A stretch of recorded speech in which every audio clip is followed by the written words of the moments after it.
That was supposed to be an anonymous fridge magnet poem. And here I am quietly judging you. Oh, I can handle it. I've humiliated myself much more thoroughly in front of people I actually know. Cheers. Cheers. How would you describe what has happened to you since Harry Potter?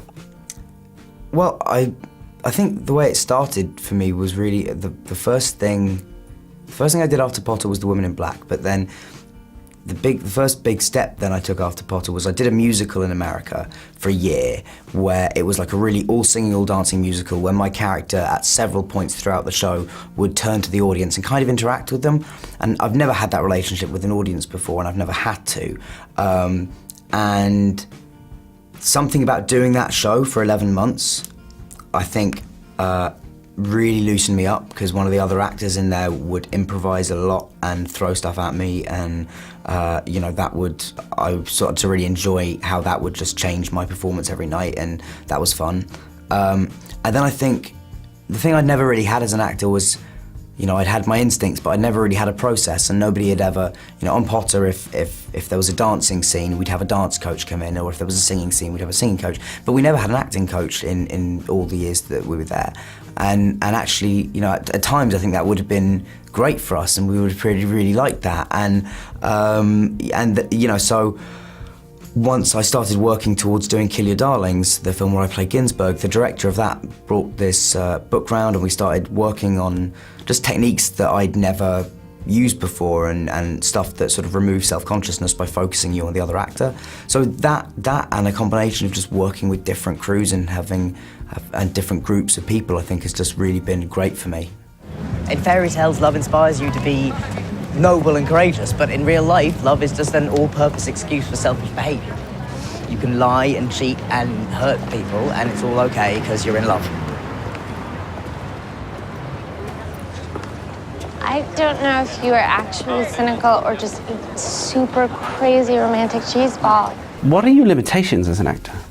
I don't, you know, I guess I'll find out when I hit them. I don't know. I mean, You haven't hit any? Well, I mean, I think I did when, like, I was younger, and I definitely think I you know, there are, you know, my acting lessons are there for everyone to see, you know, both the good and the bad.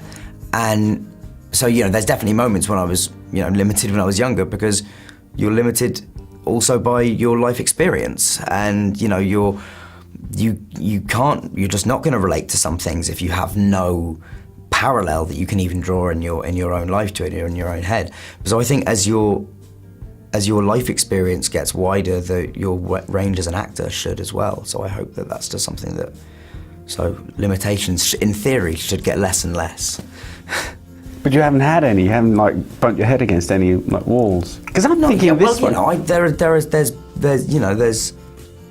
I don't know that. Yeah, I think I've been good at learning from mistakes as I've gone along, and kind of, you know, I've you know, when you watch the films back and you're a teenager, you tend to be very self-critical, and then that can, you know, shut you down a little bit, and you just got to, you know, so there's things you work out along the way. I don't know if it's about hitting limitations per se, but there's things you know, you work out, you know, what you have to get better at, particularly when you're like 15 and you're seeing your performance 40 foot on a screen, and, you know, you're going, oh God, I hate that, and then you know, you work on it. Like, I think a lot of it is just getting older and you know, becoming a more grown-up person who's obviously and more comfortable in your own skin. I think a lot of it's that, I hope.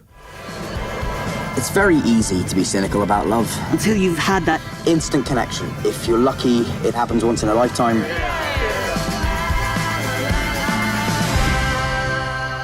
100% honesty is the foundation of any relationship. Whoa, you are 100% honest with Nicole? Yes. About everything? Yep. What, New Orleans 2006? What was her name? Fabia?